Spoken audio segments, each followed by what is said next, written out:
Hay momentos de la vida donde no exactamente es que le cambien a uno los planes, sino que más bien pareciera que alguien vino y ¡pah! Le pegó una patada al tablero. Esa relación con la que uno contaba porque era su familia se acabó. El trabajo donde uno venía haciendo toda su trayectoria profesional de esa empresa decidieron prescindir de uno. La plata con la que uno contaba, el dinero con el que uno contaba, resulta que ahora no alcanza. Apareció un diagnóstico que le cambió a uno la vida por completo. Fíjese que a veces aparece uno delante de una circunstancia que uno de ninguna manera pidió y lo cierto es que de repente todo es tan nuevo que uno no sabe cómo maniobrar ante la nueva realidad. Ante eso, quizás la primera precaución es la que es menos espectacular, menos novedosa, porque se ha dicho mucho, pero es la que uno más pasa por alto. No cometa el error de tomar decisiones permanentes en medio de un estado de ánimo que es temporal. No tome decisiones estructurales en medio de una sensación, de una emoción que es coyuntural.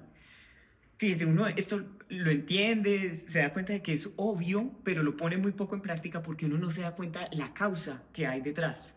Resulta que nuestro cerebro abomina la incertidumbre. Entonces, cuando pasa algo que es horrible, muy rápidamente nuestro cerebro necesita entender qué es lo que está pasando, por qué pasó, en lo posible ubicar culpables y ciertamente saber qué va a pasar a continuación.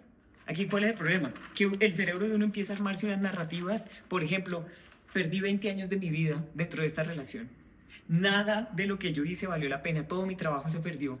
O se dice uno cosas tales como, de aquí para abajo es subiendo, porque ahora sí la cosa se va a poner complicada, de aquí para adelante la cosa solo se va a poner peor. Aquí hay una cosa que es muy importante que uno detecte cuanto antes.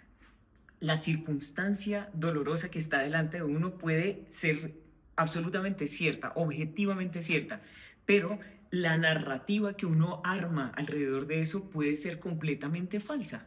Y de eso es que quisiera hablarle en esta oportunidad, porque note lo siguiente, una cosa es decir, perdí mi trabajo, y una cosa bien distinta es decir, es el fin de mi carrera. Una cosa es decir, esta persona decidió irse. Y otra cosa bien distinta es, nadie nunca más querrá estar al lado mío en toda mi vida. Una cosa es decir, por ejemplo, este proyecto fracasó. Y otra cosa es distintísima, es decir, yo soy un ser humano fallido, yo fracasé como persona. Tener eso en cuenta es muy importante porque una de las primeras cosas que hay que evitar cuando la circunstancia cambia por completo es que de las primeras cosas que hay que evitar es permitir que esa circunstancia, no obstante lo grande que sea, se convierta en mi identidad. Mi nombre es Silvia Ramírez y este es el lingote de liderazgo número 30. En esta oportunidad me gustaría ofrecerle algunas pautas de pensamiento para decidir un poquito mejor cuando la vida se cambia por completo.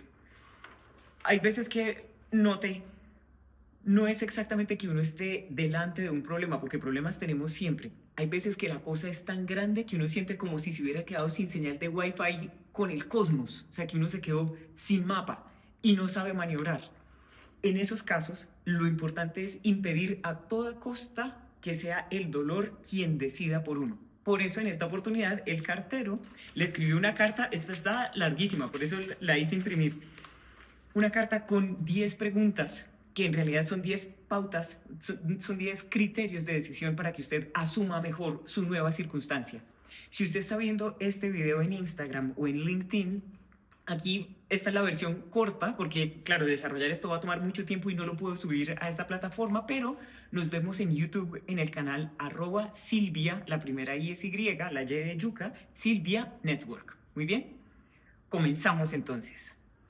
Cuando las circunstancias se cambian por completo y se encuentra uno delante de una realidad que uno nunca pidió, pero que en todo caso le exige a uno una habilidad nueva de maniobra, una de las primeras cosas que hay que calibrar es el diálogo interno, porque tanto no conviene llenarse de esa conversación, de ese loop, de esa conversación circular negativa, como tampoco conviene decirse cosas optimistas que en realidad lo hunden a uno peor. Por ejemplo, no se obligue a decirse soy fuerte cuando uno sabe que no lo está haciendo. No se obligue a decirse cosas tales como todo va a salir perfecto. Usted no sabe si todo de verdad le va a salir perfecto o, y se lo digo por esto, de pronto a usted le ha pasado como a mí, que hay veces que uno se empeña con todas sus fuerzas en un proyecto y no obstante el esfuerzo tan honesto que uno hizo, la cosa no le sale. usted no tiene cómo garantizar, entonces no se repita que todo va a salir perfecto. En lugar de eso, pruebe con una cosa que tenga más, digamos, más asidero en la realidad, y es decirse algo como: todavía no sé cómo voy a resolver esto, pero lo cierto es que yo soy apenas un humano y no tengo que tener todo resuelto hoy. En ningún lado me están exigiendo que la respuesta sea hoy.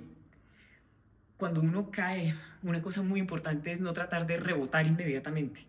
Siempre he sido partidaria, esta es una opinión personal, que cuando uno cae, lo que conviene es quedarse unos segundos en el pavimento o unas horas en el pavimento y aprender muy bien cuál es su nueva topografía, cómo se ve el mundo desde ahí.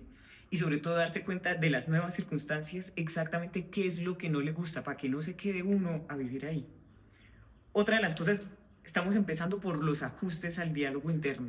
Otra de las cosas que uno se puede decir es: esta nueva circunstancia definitivamente cambió mi situación, pero no acabó con mi capacidad de responder ante mis situaciones. Esta nueva circunstancia acabó con el mundo que yo conocía, pero lo cierto es que yo dentro de mí sigo conservando mi capacidad de responder ante mis circunstancias.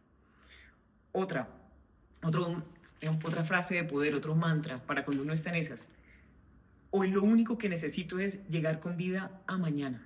Y hoy me voy a encargar de por lo menos no cavar el hueco más hondo. O sea, no hacer que se empeore lo que ya de por sí está difícil, o, para decírselo en términos más claros, hay veces que lo único que necesitamos es que uno con sus pensamientos y con sus decisiones no termine prendiéndole candela a la otra mitad de la casa que sí quedó buena. Eso es. La primera calibración tiene que ver con el diálogo interno, porque lo cierto es que cuando uno está en shock, a veces la primera victoria es dejar de empeorar su propia situación. En segundo lugar, vamos a hablar de las cosas que conviene evitar. Lo primerísimo que vamos a evitar son esas decisiones heroicas. Me mudo mañana. Voy a renunciar a todo y voy a poner todo en venta ya. Voy a llamar al ex. Y detengámonos en el ex un momentico, porque esa es una respuesta que varios hemos tenido y hay que tener cuidado. Querer llamar a Alex en medio de una situación muy dolorosa es una cosa muy humana, es muy natural. ¿Por qué? Porque esa persona era su recurso emocional por algunos meses, por algunos años quizás, de manera que usted tiene ese mecanismo creado. No se reproche si esa es su primera inclinación. Sin embargo, tenga en cuenta que para estos efectos muchas veces el ex es perfectamente comparable a una sustancia tóxica que uno usaba para tener un momentico de placer, y es igual de peligrosa. No empiece por llamar al ex, no tanto porque el ex no le vaya a contestar. Lo más posible es que sí le va a contestar. Lo que pasa es que usted no debe llamarlo por respeto a usted, o no debe llamarla a esa persona. No debe llamarla por respeto a usted, por respeto a todas las cosas que usted ya aprendió y a todo lo que usted se prometió que no quería más para usted. Por eso ese recurso conviene no usarlo. Dentro de las cosas que no hay que hacer, mandar ese correo de 7 páginas que uno redacta preso de la emoción a las 2 de la mañana. Mire, mi trabajo consiste en pensar todos los días en patrones de liderazgo personal. Y sin embargo ha habido muchas noches, no una, no dos, muchas noches donde se me mete un pensamiento y yo misma, siendo consciente de lo que está pasando, no lo puedo parar. Si eso me pasa a mí, que tengo este trabajo, usted posiblemente con su trabajo de arquitecto, de ingeniero, de abogada, todavía tendrá como menos recursos. Lo que le quiero decir es: muchas veces uno tiene que entender cómo es que funciona uno por dentro para salirle al paso a esa formita de ser. Entonces, nada de redactar correos a las 2 de la mañana, nada de empezar a publicar indirectas, ¿sabe? Indirectas filosóficas en Instagram, nada de comprarse un tiquete, un boleto de avión de último momento para irse por allá para Bali a reencontrarse, nada de eso.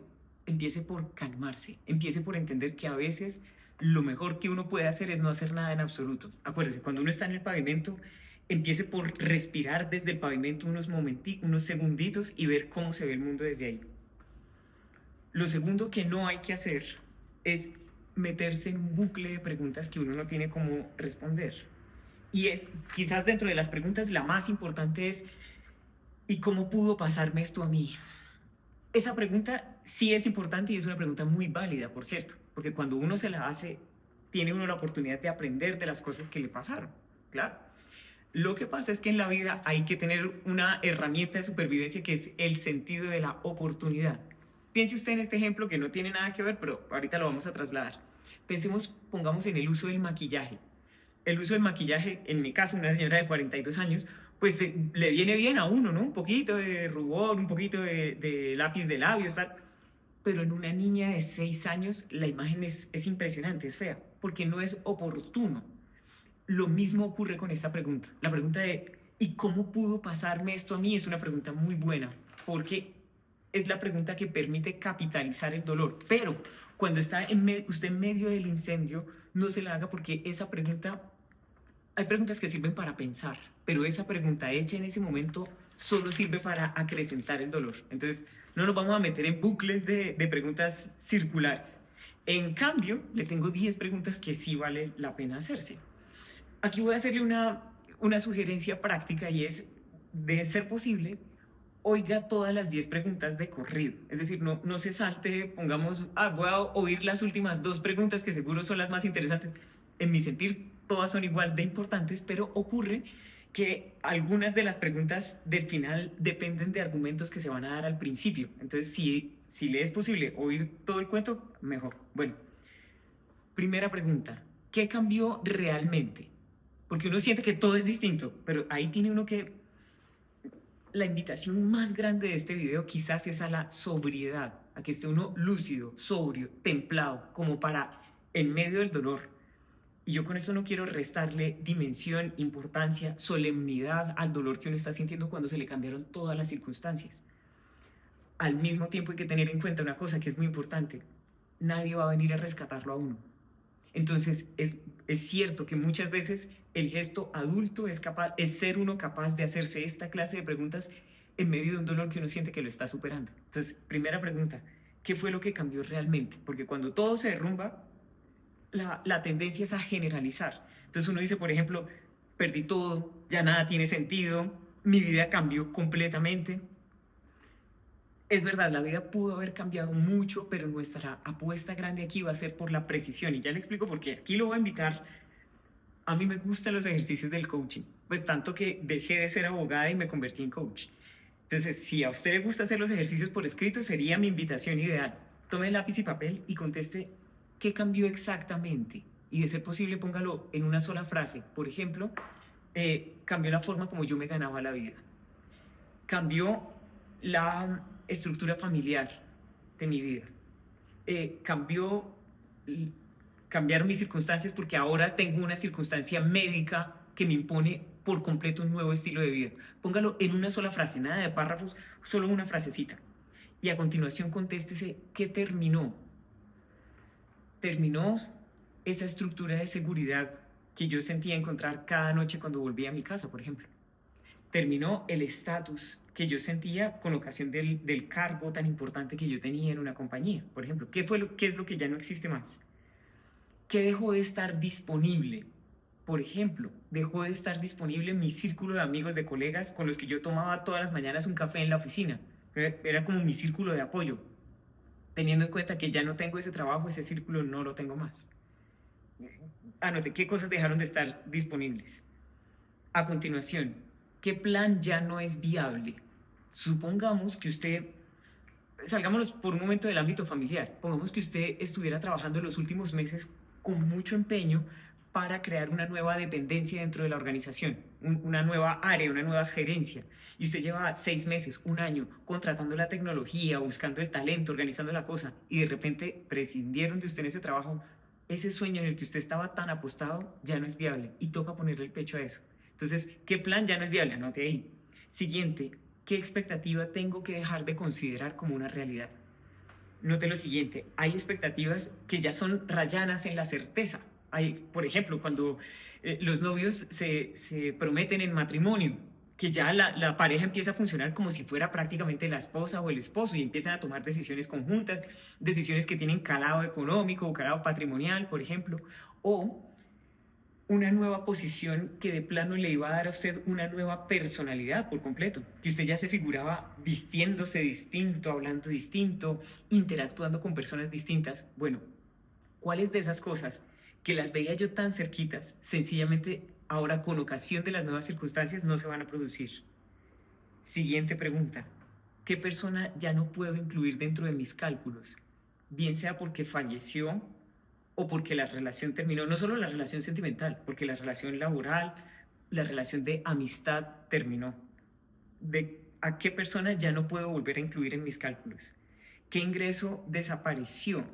Y esto, por ejemplo, cuando uno tenía una pérdida patrimonial grande y vivía de esa renta, ese ingreso, con ese ingreso ya no cuento más. Pero note lo siguiente, estoy hablando de ese ingreso y hay todas las otras dimensiones de mi vida que posiblemente están funcionando. Pero ese ingreso, que era mi ingreso central, a partir del cual estaba construido todo mi porvenir, no está más. Pero entienda, el problema es ese, todo ese y solamente ese. Esa es la validez práctica de este ejercicio. ¿Qué puerta se cerró? Por ejemplo, bueno, pues yo encontraba mucho apoyo en mi familia política. Me estoy inventando todos los ejemplos. Bueno, con esa familia política la interacción ya por fuerza cambió, por ejemplo, y qué certeza dejó de ser cierta, porque había cosas con las que uno contaba en la vida, ciertos apoyos, cierta identidad, ¿no? Y con eso ya no cuento más. Lo importante aquí es que uno conteste estas preguntas sin anestesia, sin maquillaje y entendiendo una cosa. El liderazgo personal comienza por hacer el esfuerzo de describir la realidad con tanta precisión que uno pueda intervenirla. Describir la realidad con tanta precisión que usted tenga la manera de intervenirla. Y se lo estoy diciendo porque decir, por ejemplo, todo esto es muy horrible, eso no es un diagnóstico, esa es una emoción. Entonces, por eso, describa su situación con tanta precisión como usted pueda. Segunda pregunta. ¿Qué perdí y qué no perdí? Vamos a hacer el control de daños, ¿no? ¿Qué perdí y qué no perdí? Aquí, siguiendo con los ejercicios del coaching y aprovechando, si usted optó por hacer el ejercicio por escrito, en el otro lado de la hoja, divida la hoja en dos columnas. En la columna de la izquierda, ponga las cosas que se fueron, las cosas que usted perdió. Pero procure ponerlas todas. Y en la otra columna, ponga usted las cosas que le quedaron. Aquí va a pasar una cosa muy interesante. Pues ya sea que usted pause este video o que me oiga hasta el final y después lo haga. Pero aquí pasa una cosa muy interesante. Cuando uno está haciendo la columna de las cosas que se fueron, uno es espectacular haciendo el listado. Se fue el cargo, se fue el negocio, se fue la familia, se fue la rutina, se fue la persona, se fue la mascota, se fue la oportunidad, Pero luego, cuando toca hacer la columna de las cosas que permanecen tradicionalmente, uno no es capaz de notar más que tres. Uno dice, las cosas que todavía permanecen, bueno, yo conservo, me quedó el carro, ¿sabe? El coche, el auto. Otro dirá, los que tienen hijos dirán, pues me quedan mis hijos y poco más. Es importante hacer este ejercicio con toda la seriedad, aun cuando parezca un ejercicio elemental,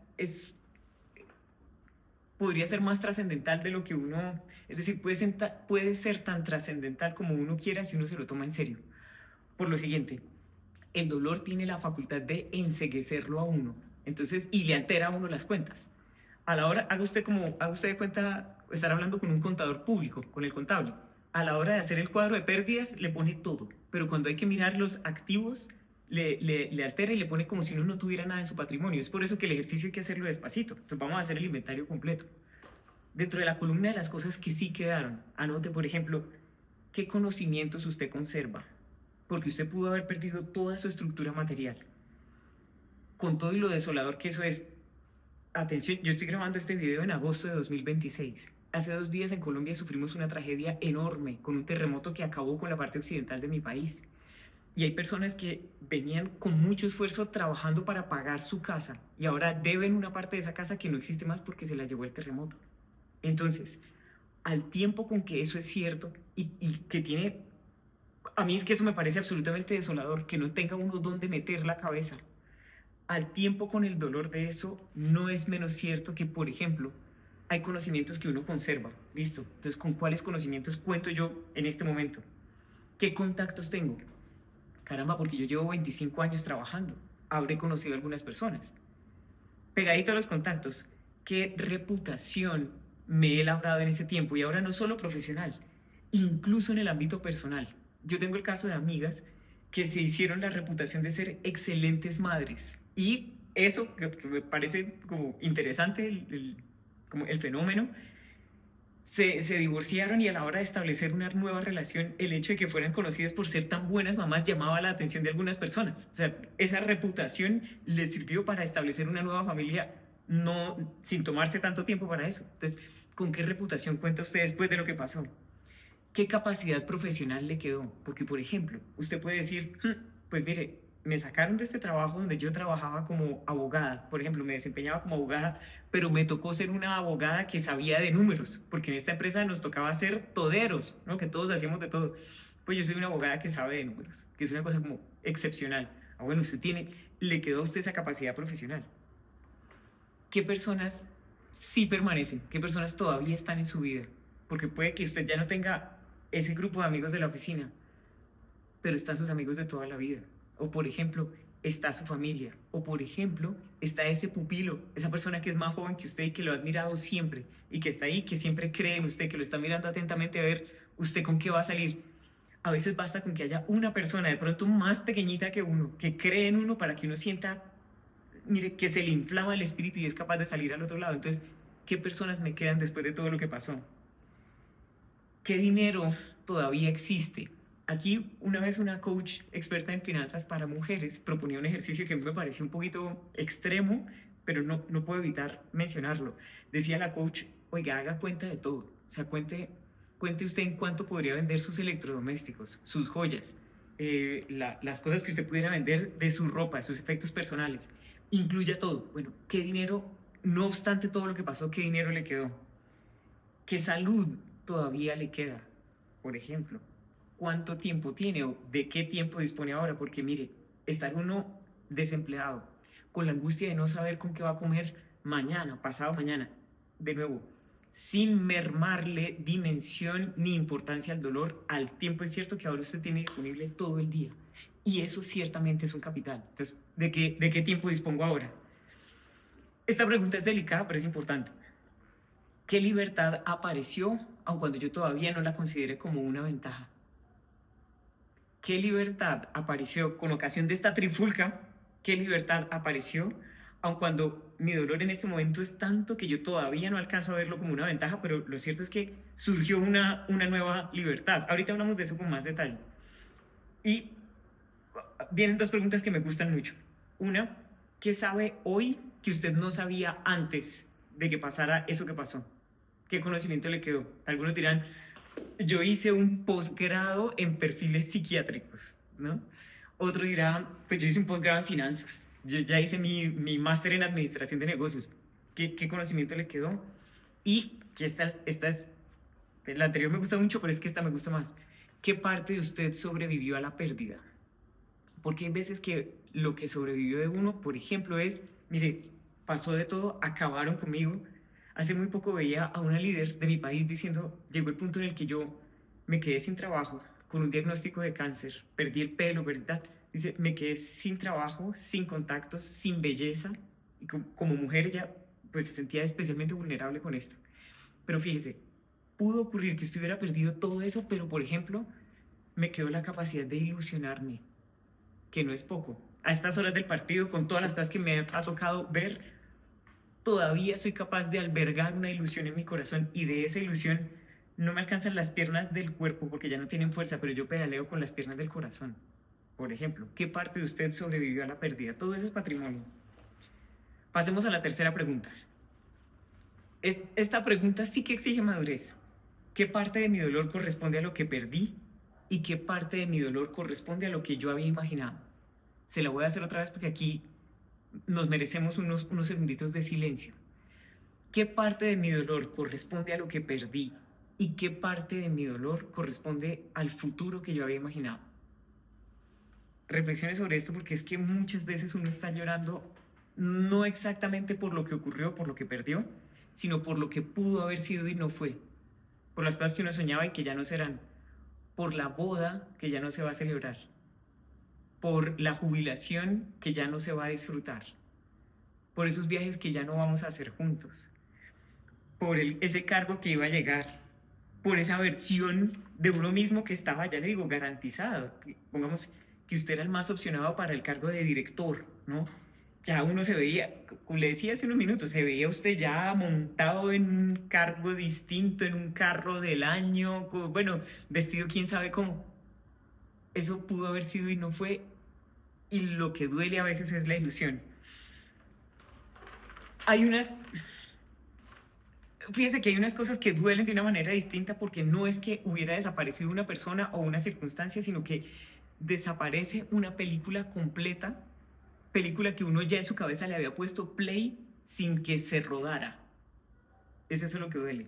Que yo ya estaba comiéndome las crispetas y le había puesto play a una película que estaba rodando en mi cabeza y esa película, acá entre nos, no había empezado siquiera a filmarse. Y a veces uno siente una nostalgia de una cosa que uno nunca tuvo.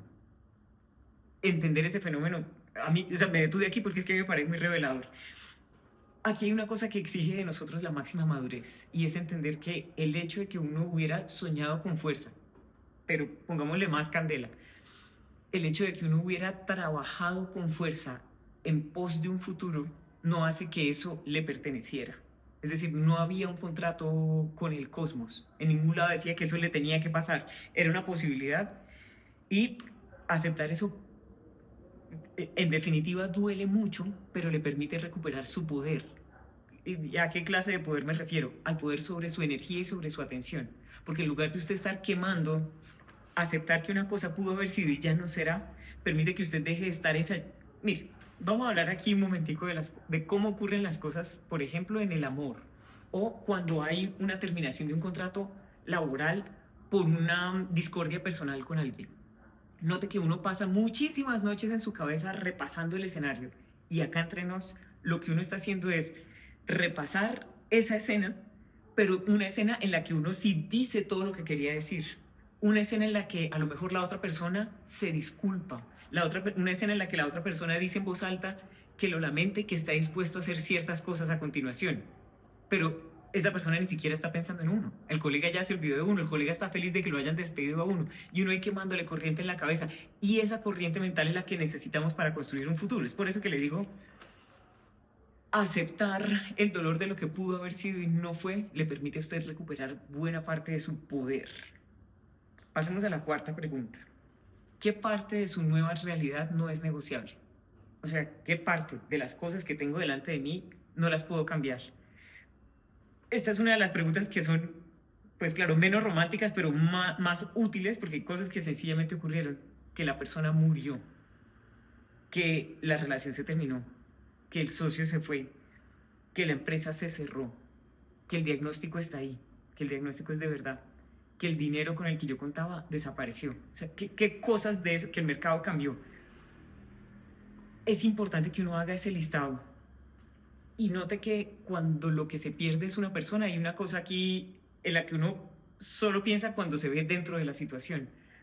Una cosa es llorar el fallecimiento de un ser querido y otra cosa completamente distinta es llorar la ausencia de una persona que sigue viva y que está escogiendo no estar conmigo.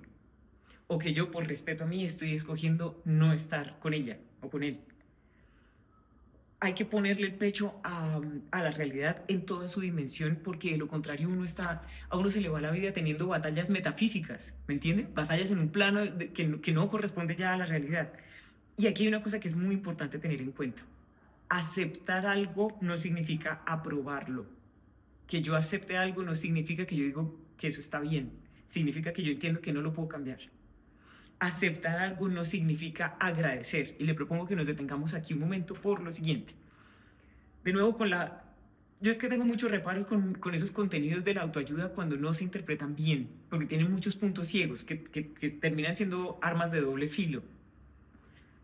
En la autoayuda tradicional a uno le invitan a agradecer absolutamente todo lo que pasa porque todo como es perfecto. Acá entre nos he sentido por lo que ha sido mi vida que al final sí termina siendo todo perfecto, pero espera un momentico.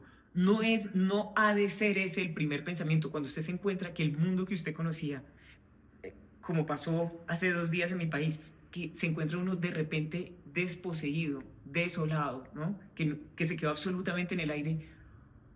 ¿Cómo le vamos a pedir a una persona que agradezca esa circunstancia? En ese momento es muy difícil. Entonces, no empiece por exigirse agradecer, solo empiece por tomar conciencia de que ahí uno está muy pequeñito delante de una circunstancia que es mucho más grande, pero que con el tiempo uno va a ir tomando distancia y la distancia le va a permitir ir tomando perspectiva sobre su nueva realidad y es posible que 1 año o 5 años después usted termine agradeciendo lo que pasó. Pongámoslo ahora en el plano sentimental.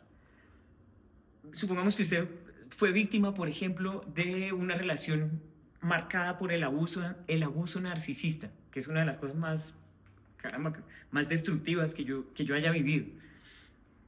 Que le digan a uno al principio, agradezca todas las lecciones que esa maestra o que ese maestro vino a traerle, casi que es abusivo, ¿no? Uno no tiene esa capacidad, pero al principio realmente no agradecía, no alcanzaba a agradecer nada porque sentía dolor y solo dolor. Permítase sentirlo. En un segundo momento ya alcancé a agradecer no lo que esa persona hizo, no las cosas que viví, pero agradecí la consecuencia de lo que pasó, porque agradecí que en medio de todo eso el resultado fue que yo tuve que volver a mí. Eso fue lo primero que conseguí agradecer genuinamente. Y después, cuando pasa todavía más tiempo, puede que usted ya llegue al punto de decir, caramba, de no haber sido por ese trance horrendo que pasé con esa persona, esta persona que soy hoy, que se siente contenta de ser quien es, que dice las cosas que quiere, que traza límites, que tiene un sentido de dirección, yo esta persona sencillamente no sería. Al final puede que uno termine agradeciendo, pero no se violente obligándose a agradecer una cosa que de momento causa dolor y solo dolor por donde sea que uno la mire. Le estaba diciendo, aceptar no significa aprobar, aceptar no significa agradecer, aceptar no significa obligarse a pensar que algo estuvo bien. Lo que sí significa aceptar es, mire, voy a dejar de diseñar mis próximos movimientos bajo la convicción equivocada de que esto todavía podría ser distinto. Aceptar significa, si yo a usted lo invitara a que fuera de paseo conmigo a mi ciudad natal, a Bucaramanga. En Bucaramanga hacen 25, 30 grados de temperatura a la sombra. ¿Usted empacaría su chaqueta y su abrigo de invierno? No. Usted empaca las bermudas y la camisa de manga corta. Eso es aceptar las circunstancias. Usted no se pone a pelear con el clima, usted funciona de acuerdo con lo que ya es.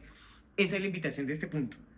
Dejar de diseñar sus próximos movimientos como si su realidad todavía pudiera cambiarse cuando ya no lo es. Note que con ese ajuste mental no es exactamente paz, lo que uno está consiguiendo es conciencia. Y eso lo pone a uno muy cerca de la posibilidad de extraer sabiduría de sus circunstancias. Vamos con la quinta pregunta, que me gusta mucho. ¿Qué cosas sí están bajo mi control durante los próximos 30 días? Note que yo no le estoy diciendo qué va a hacer usted ahora con su vida. ¿Y usted cómo va a saber? ¿No? Le estoy preguntando, haga el inventario de qué cosas sí podrían estar bajo mi control los próximos 30 días. Por ejemplo, es decir, la pregunta grande debajo de la cual se ubican las demás que vamos a hacer es qué cosas puedo estabilizar durante los próximos 30 días. Por ejemplo, las horas de sueño. Por ejemplo, cómo me voy a alimentar. Si tiene usted la fortuna, hay veces que la cosa es tan seria que uno no tiene ni siquiera para comer y le toca mirar. Pero si usted tiene la posibilidad, listo. Todo esto es una trifulca, pero voy a decidir alimentarme bien, para estar fuerte.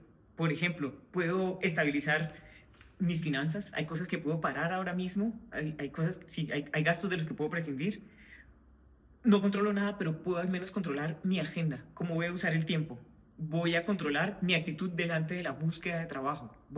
La idea es estabilizar algunas cositas de su vida. Y esto se lo propongo por una consideración práctica. Para salir de una crisis lo que se necesita es infraestructura. Para salir de una crisis se necesita infraestructura, es una cosa que a uno se le olvida. Y a uno se le olvida por un rasgo humano. Cuando uno está en medio de una crisis, lo que uno más pide es una gran revelación. O sea, como tener claro qué viene a continuación. Muchas veces basta con... Bueno, no basta. Muchas veces hay que medírsele a hacer una sucesión de cosas que son poco glamurosas. Poner el despertador en medio del dolor, disciplinarse. Y en medio del dolor poner el despertador y levantarse todos los días a la misma hora. En medio del dolor, asegurarse de comer decentemente. En medio del dolor, no más terapia de compras, parar los gastos. En medio del dolor, obligarse a contestar por lo menos esos 3 correos que usted sabe que le pueden abrir una oportunidad. En medio del dolor, no sé cómo, porque uno siente a veces que no puede salir de la cama.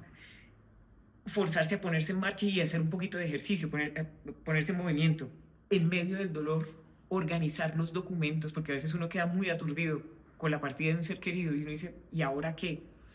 Entrarle a organizar los documentos, o por ejemplo, en un divorcio, Hay personas que dicen, no soporto ver la escritura del divorcio porque esta es como la renuncia al proyecto de vida que yo tenía. Entrarle a eso en medio del dolor, ser capaz de pedir una cita, ¿no? Ser capaz de ponerse normas para dormir. Aquí la clave está, si se fija, un rasgo común que tienen las actividades que acabo de describirles es que son aburridas. Pero es que muchas veces la solución a una crisis está en medírsele a hacer, como le decía hace un momento, una seguidilla de cosas aburridas que le permitan a uno llegar a la palabra grande, que fue la que le dije que estaba por encima de todas las preguntas que venían a continuación, que le permitan a uno tener alguna sensación de estabilidad. Lo vimos, por ejemplo, en la pandemia, cuando en estos lingotes de liderazgo en alguna oportunidad alcancé a decirle a la gente, mire, está todo tan loco que si usted siente que controla algo por la vía de tender su cama, para decir, por lo menos esto yo siento que controlo, la propuesta, yo sé que suena ridícula, yo sé que es infantil, pero funcionó muy bien. Entonces a veces entrarle a limpiar su casa, porque lo único que usted puede estabilizar, puede tener un efecto sanador en usted. Sexta pregunta, póngale cuidado. ¿Quién necesito yo ser? ¿En quién necesito convertirme para poder ser viable en este nuevo escenario? Aquí vamos a cambiar la conversación porque hasta este punto hemos estado hablando de las cosas que ocurrieron. Ahora vamos a hablar de usted, de mí, de cada uno de nosotros. Porque hay cambios de vida donde la jugada maestra no es exactamente trazar un nuevo plan, sino desarrollar por completo una nueva forma de ser. Por lo siguiente, pongamos, antes, en la vida que yo llevaba antes, me lo estoy inventando, yo podía ser un chapucero, yo podía ser un improvisador. Ahora me toca meterle disciplina o yo al otro lado es que no salgo. Antes yo, por ejemplo, podía depender de otra persona. Ahora me tocó desarrollar autonomía. Antes yo podía esquivar conversaciones incómodas pues para no alterar la paz. Ahora me toca entrarle a esas conversaciones incómodas porque de lo contrario yo voy a ser inviable en el largo plazo. Antes, por ejemplo, yo no necesitaba entender del dinero porque lo entendía todo mi marido, mi papá, mi mamá. Ahora tengo que comprender cómo funcionan las finanzas en general y mis finanzas en particular. Antes, por ejemplo, yo podía permitirme cierta ingenuidad o cierta irresponsabilidad, o sea, como cierta inconsecuencia, porque siempre había alguien que me atajaba antes de que yo cayera al suelo. Ahora me toca tener criterio. Con esto lo que le digo es, muchas veces uno tiene que desarrollar por completo una nueva forma de ser. Y aquí la pregunta es, vienen dos preguntas. Una, ¿qué características funcionaban bien en mi vida anterior, pero que son insuficientes delante de las nuevas circunstancias? ¿Qué características funcionaban bien en mi vida anterior? Yo en mi vida anterior era muy infantil, otro era yo en mi vida anterior era un disipador, otro era en mi vida anterior, sinceramente yo era un mediocre. ¿Qué características funcionaban bien allá? Porque hacían de usted una persona incluso divertida, pero que ya no tienen cabida en esta nueva vida. Y la otra pregunta que se deriva de la anterior, ¿qué cualidad yo tendría que desarrollar para que esta nueva realidad deje de quedarme grande? A mí me parece bonita la redacción de la pregunta, se la voy a repetir. ¿Qué cualidad yo tendría que desarrollar para que esta nueva realidad deje de quedarme grande? Esa es la pregunta poderosísima. Si usted se fija, la pregunta que tiene menos sentido hacerse en ese punto, cuando recién hubo la detonación, es ¿por qué me tocó esto? Y la pregunta, miren, no es que la pregunta sea del todo mala. La pregunta, al contrario, es conveniente. Porque como de pronto me ha oído decir en otra oportunidad, para poder empezar a estar bien es necesario entender por qué estoy mal. Para poder empezar a estar bien, suele ser conveniente detenerme y preguntarme cómo llegué a estar tan mal. Para poder, sí.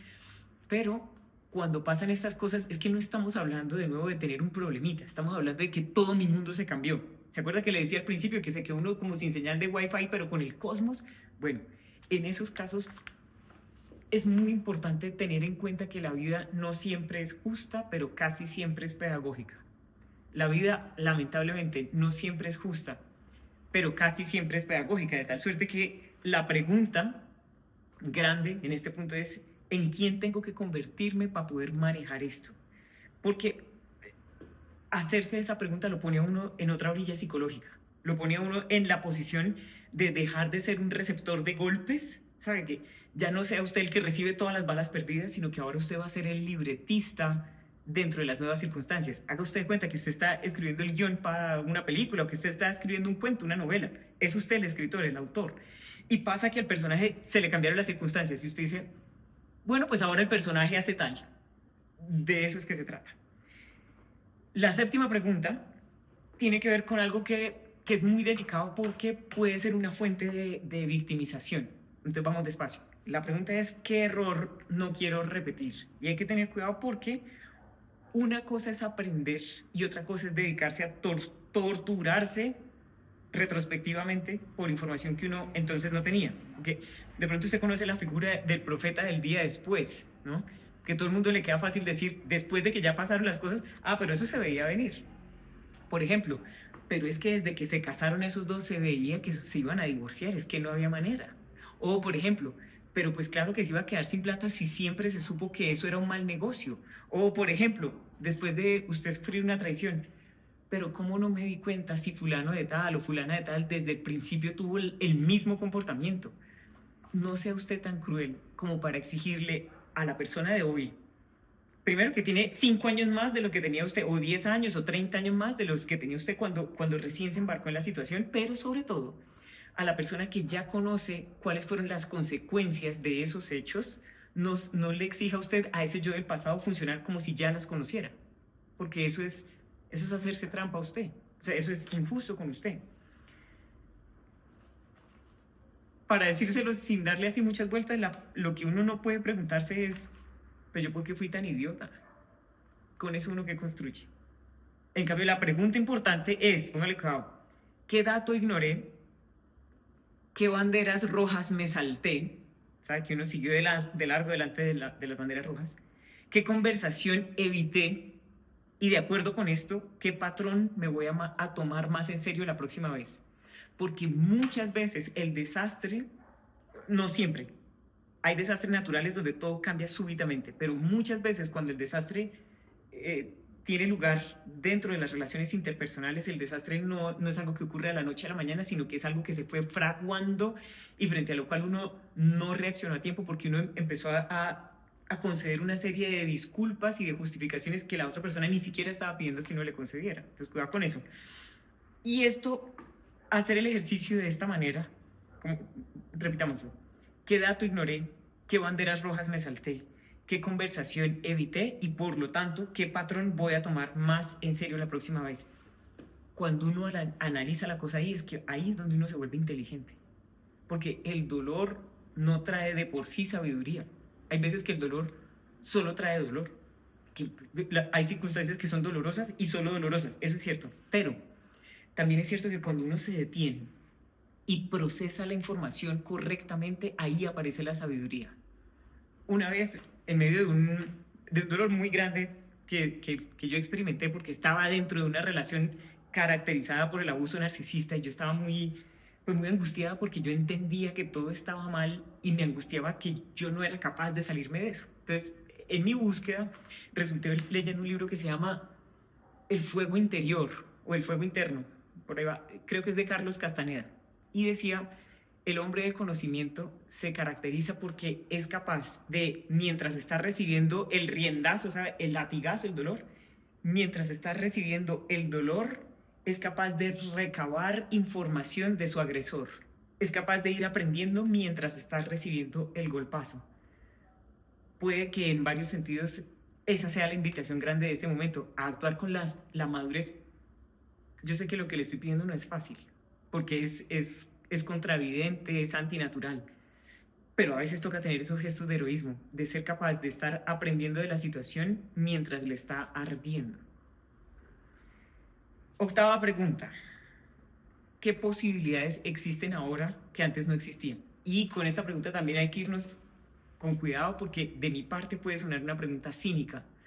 Pero le decía también hace unos minutos, partiendo del hecho de que nadie va a venir a rescatarnos, estas preguntas son muy difíciles de hacerse, exigen mucha madurez, exigen mucho temple, exigen mucha sobriedad, mucha lucidez, pero pero conviene hacérselas.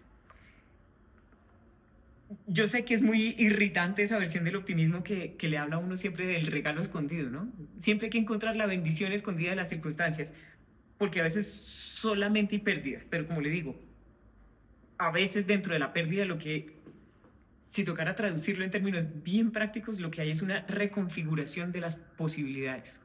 A veces, con ocasión de una pérdida, lo que hay acá entre nos es una reconfiguración de las posibilidades. Entonces vamos con las preguntas. De pronto ahora me puedo permitir vivir en otra ciudad. Es posible que ahora usted se pueda permitir vivir en otra ciudad por la razón horrible de que todo el mundo que usted había construido por 40 años, 50 años de labor, no existe más. Y que usted todavía debe parte de ese mundo. Eso es cierto. Y al tiempo es cierto que, por lo tanto, teniendo en cuenta que nada de eso existe, usted podría cambiar de ciudad. Por eso le dije al principio, yo sé que corro el riesgo de sonar cínica, pero si usted me concede un poquito de benevolencia en la apreciación, se va a dar cuenta de que lo que estoy diciendo no es menos cierto. Es extravagante, pero no es menos cierto. Entonces, por ejemplo, ahora me doy cuenta de que puedo vivir en otra ciudad. Ahora me doy cuenta de que puedo cambiar de profesión, por ejemplo, porque la que yo tenía no la demandan más. Y por eso estoy quebrado, por ejemplo. Ahora me doy cuenta de que puedo montar por fin un negocio, porque yo honestamente no quería dedicarme a una profesión liberal, yo quería dedicarme a comercio, que me parece más divertido, pero yo heredé la firma de mi familia, por decir alguna cosa. Ahora usted puede montar un negocio. Ahora, por ejemplo, usted tiene la posibilidad de volver a estudiar. Acá entre nos es que le toca, pero usted siempre había querido estudiar. Ahora, por ejemplo, y esto sí que es difícil de explicar, ahora, por ejemplo, usted está en la posición de decir no, por la razón dolorosísima de que usted ya no tiene nada que perder, pero por lo mismo que usted no tiene ya nada que perder, si ahora no le gusta lo que le está proponiendo, usted dice que no, porque igual. Ahora, por ejemplo, usted dispone de un tiempo que antes no tenía, por la razón espeluznante de que está sin trabajo, pero ahora tiene un tiempo que antes no tenía. Ahora usted se puede permitir conocer gente distinta, porque perdió su familia, porque su estado civil de nuevo es soltero o es soltera. Ahora usted puede conocer gente que antes no. Ahora de pronto lo que pasa es que usted puede reconstruir una relación con usted mismo, que por muchísimos años dejó de existir. Ahora, entiéndame una cosa porque, de nuevo, queda uno como mal viajado si toma esta información por donde es. Que uno se dé cuenta de las nuevas posibilidades no quiere decir que uno celebre lo que pasó. ¿Cómo va a celebrar uno su peor tragedia? No, que uno se dé cuenta de las posibilidades solo se traduce en que uno está resuelto a operar a partir de la certeza de que lo que pasó, pasó. De que me cambiaron el tablero, ahora el tablero es distinto. En eso es que consiste el optimismo realista. En no negar la pérdida, pero en no permitir al mismo tiempo que la certeza de la pérdida monopolice mi sentido de la interpretación de las circunstancias. Eso es. Novena pregunta. Está chévere. ¿Cuál es mi próximo movimiento razonable? Fíjese que no le estoy diciendo cuál va a ser su plan maestro, cuál es la nueva idea brillante, cuál es el plan definitivo. Solamente le estoy diciendo cuál es su próxima movida pequeñita, razonable. En los momentos difíciles uno gasta mucha energía tratando de entender qué es lo que toca hacer para no asfixiarse más, para no cavar más hondo. Y a veces uno no está en la posición material, intelectual o emocional de salir con algo que valga la pena. Entonces por eso no se exija el tener el plan brillante. Pídese solo una cosa razonable. Por ejemplo, voy a enviar 5 hojas de vida. Por ejemplo, voy a cortar una membresía de una cosa de lujo que realmente era suntuaria y que, por ejemplo, voy a funcionar como un ser humano que tiene conciencia de ser apenas un ser humano y voy a pedir ayuda. Que yo antes nunca le pedí a mis colegas, esta vez voy a pedir ayuda.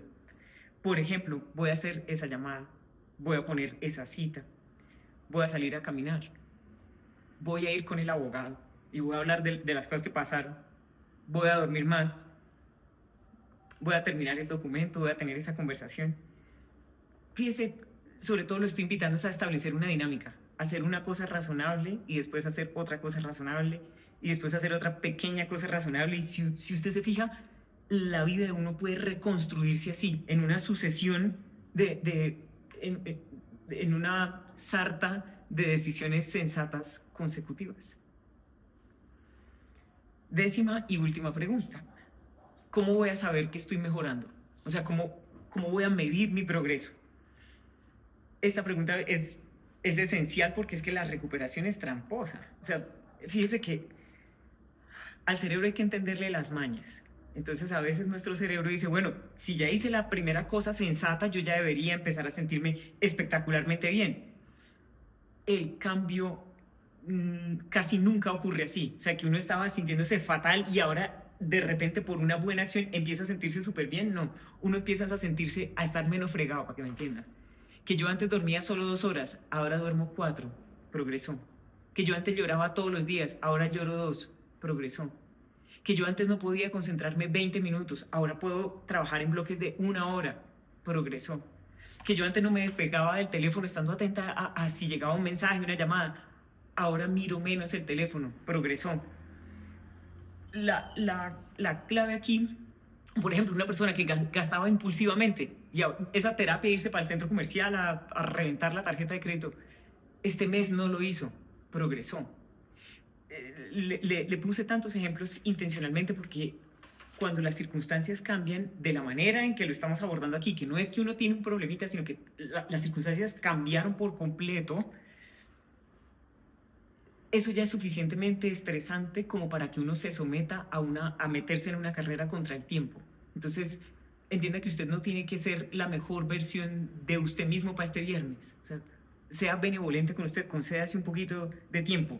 Entienda, ojo a esto, entienda que lo que usted necesita es reconstruir su capacidad de funcionamiento, su autonomía y su sentido de la dirección. Lo vamos a repetir.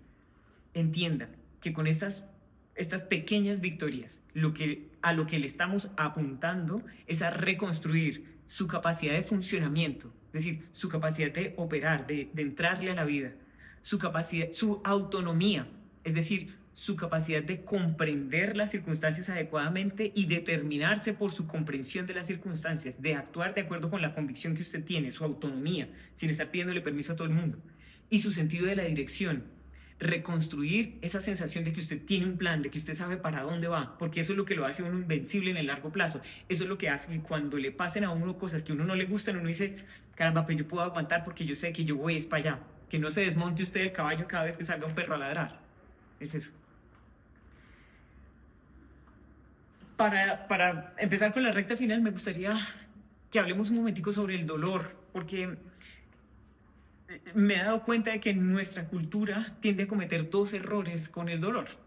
Por un lado, lo hipertrofia, ¿sabe? Lo estira al punto de convertirlo en la identidad nuestra. Entonces, por ejemplo, me pasó una cosa muy dolorosa y por lo tanto la sociedad me invita a que yo siempre me refiera a mí como una persona estafada, porque a mí me robaron todas las cosas, o que yo siempre me refiera a mí como una persona de la cual abusaron. No le estoy quitando importancia a eso, pero es que aquí detengámonos en esto que es muy importante. El hecho de que a uno le haya pasado una cosa tan abominable como haber sufrido, por ejemplo, alguna clase de abuso de la naturaleza que sea, ese hecho siendo muy importante, no quita que yo en todo caso soy mía, que usted es suyo y que por lo tanto yo tengo derecho a que, no obstante, esta situación que yo viví fue grandísima, fue importantísima, fue horribilísima, yo tengo derecho a decidir que eso no fue lo más importante que pasó en mi vida. En mi vida lo más importante fue que me titulé arquitecta. Yo tengo derecho a decidir que a pesar de que me lastimaron de todas las maneras posibles, lo más importante de mi vida fue el día que yo abrí una página web que me conectó con la aldea global. Para mí ese es el día más importante de mi vida. O cada uno de nosotros dirá eso. Entonces le estoy diciendo, hay que tener cuidado porque estamos hablando del dolor. Estamos dentro de una sociedad que tiende a irse a uno de 2 extremos. Uno, agrandar el dolor al punto que me consume y se convierte en mi identidad. Y esa no puede ser la función del dolor en mi vida. Y por otro lado está la corriente que tiende a eliminar el dolor. Ahí empiezan los contenidos de la autoayuda, de la nueva era, toda cosa. Cuando se interpreta mal, realmente en términos prácticos, lo invita a uno a hacer una terapia de negación. Y esa es la puerta de entrada a la mediocridad. O sea, eso es muy peligroso. Entonces, ni agrandarlo, ni asfixiarlo. En mi sentir, que es apenas una invitación, tome el dolor como una alarma. O sea, que el dolor es un indicador. Por ejemplo, cuando aparece el dolor, me dice, oiga, eso era importante. Cuando aparece el dolor, me dice, atención que su vida cambió, para que uno se dé cuenta, entonces siente un cimbronazo de dolor, como cuando uno pone la mano en una superficie caliente. Uno siente el golpe de dolor para no quemarse, para que la cosa no sea peor. Bueno, uno siente el dolor para que la circunstancia le diga, oiga, esto merecía atención. O por ejemplo, aquí hay una tendencia que hay que corregir rápido.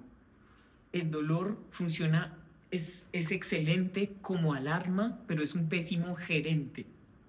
Es decir, el dolor ha de servir para indicarme que hay algo que merece atención, que de pronto hay que intervenir o de lo cual hay que tomar distancia, pero no me sirve como patrón para determinar las siguientes decisiones. O sea, ¿qué voy a hacer con mi vida ahora? Por eso hay que, al dolor siempre hay que escucharlo. No lo niegue, no lo asfixie, no trate de pasar de largo, pero no permita que se acomode en la gerencia de su vida. La pregunta inevitable, en mi opinión, es, pero teniendo en cuenta, por ejemplo, en mi caso, que soy profesora de felicidad, pues claro, que dicto estos seminarios corporativos de felicidad, ¿cuál es la medida exacta del optimismo? En mi opinión, la medida exacta del optimismo, el optimismo debe llegar hasta el punto en el que usted no tenga que empezar a decirse mentiras, porque ahí es cuando se vuelve ese optimismo tóxico. Por ejemplo, el optimismo llega hasta el punto en que uno no necesite mentirse. Por ejemplo, esa afirmación de todo va a salir bien. ¿Y usted qué sabe?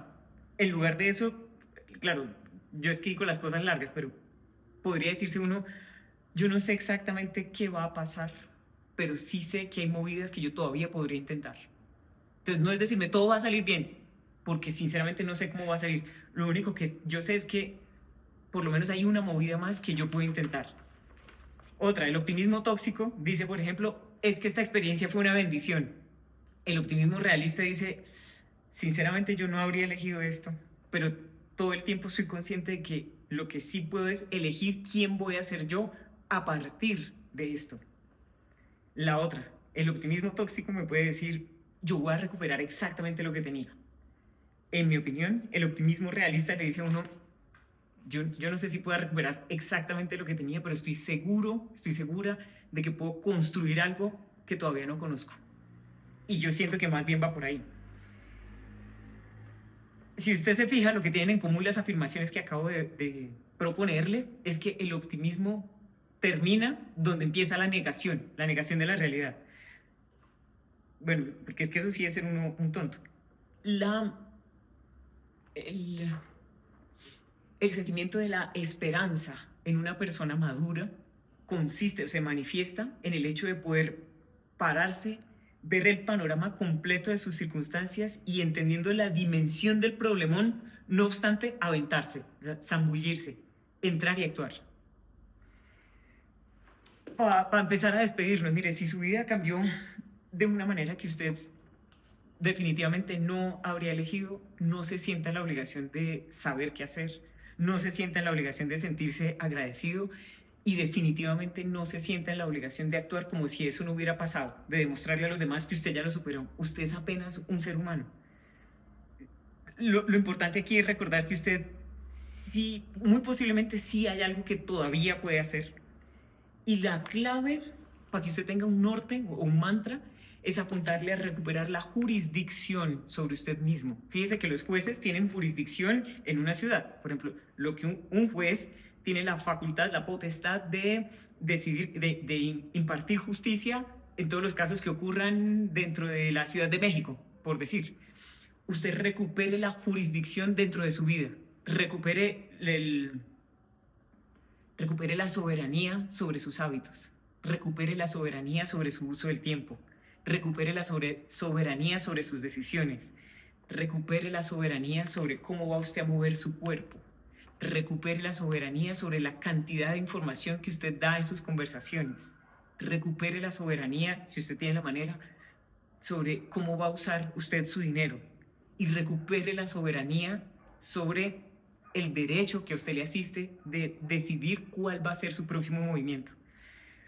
Por último, uno no siempre puede impedir que la vida le pegue así la patada al tablero, ¿no? Es más, uno casi nunca puede impedir eso, pero uno siempre puede decidir cuál es la versión de uno, quién es el que se va a sentar a jugar la nueva partida en el nuevo tablero.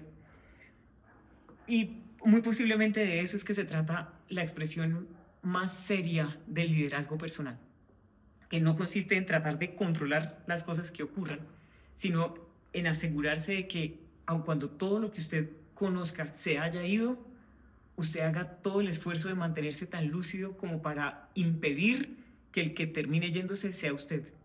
Por más mayor que usted se encuentre, por viejito, por difícil que sean sus circunstancias, que se vaya todo lo que uno conoce, pero nunca usted.